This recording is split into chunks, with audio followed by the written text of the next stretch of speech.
నిరంతరం శ్రమపడే వారికి ఓటమి భయపడుతుంది. లక్ష్య సాధనకు పట్టుదల తోడైతే మన విజయాన్ని ఎవ్వరూ ఆపలేరు అంటూ జగిత్యాల గీతా విద్యాలయం చిన్నారి మాటలు సభికులను ఎంతగానో ఉత్సాహపరిచింది. ఆ చిన్నారి చిలుక పలుకులతో సభంతా చప్పట్లతో మారుమోగిపోయింది.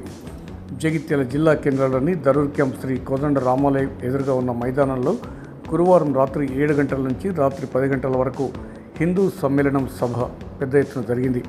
ఈ హిందూ సమ్మేళన సభలో జగిత్యాల జిల్లా కేంద్రంలోని గీతా విద్యాలయంకు చెందిన ఒక చిన్నారి సభికులను ఉత్సాహపరిచే రీతిలో మాట్లాడిన మాటలు ప్రతి ఒక్కరిని ఆకట్టుకోగా మైదానమంతా చప్పట్లతో మారుమోగిపోయింది.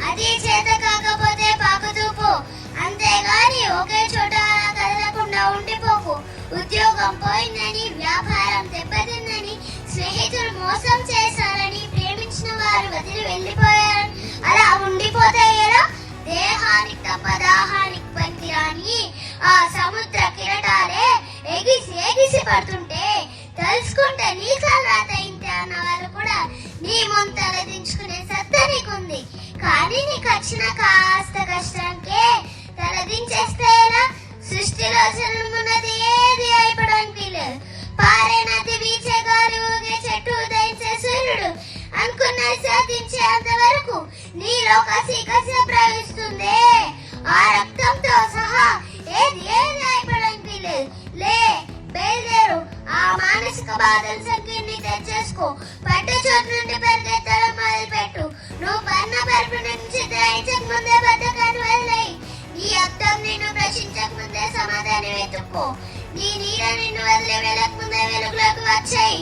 మళ్ళీ చెబుతున్నా, కన్నీరు కార్తే కాదు, చెమట చుక్క చిందిస్తేనే చెట్టు రాయగలని తెలుసుకో. ఇవి చదివితే పదాలు మాత్రమే, ఆచరిస్తే అస్త్రాలు. రూపాయల కన్నా రూపం గొప్పది, వేల కన్నా వినయం గొప్పది, లక్షల కన్నా లక్షణ. మరియు మన గీతా విద్యాలయం విద్య చాలా గొప్పది. ఎందుకంటే స్వేచ్ఛ లేని జీవితం ఆత్మ లేని శరీరం లాంటిది. అందువలన మనము భారత భావి పౌరులం. మన చేతిలో భారత భవిష్యత్ ఉంటుంది. ప్రపంచంలోని చీకటి అంతా ఏకమై ఒక అగ్గిపుల్ల వెలుతురుని దాచలేదు. లక్ష్య సాధన పట్టుదల తోడైతే మన విజయాన్ని ఎవరు ఆపలేరు. వాస్తవానికి చెప్పాలంటే నిరంతరం వెలిగే సూర్యుని చూసి చీకటి భయపడుతుందో అదే విధంగా నిరంతరం శ్రమపడే వారితో ఓటమి భయపడుతుందని మేము చెప్పగలము. థాంక్యూ.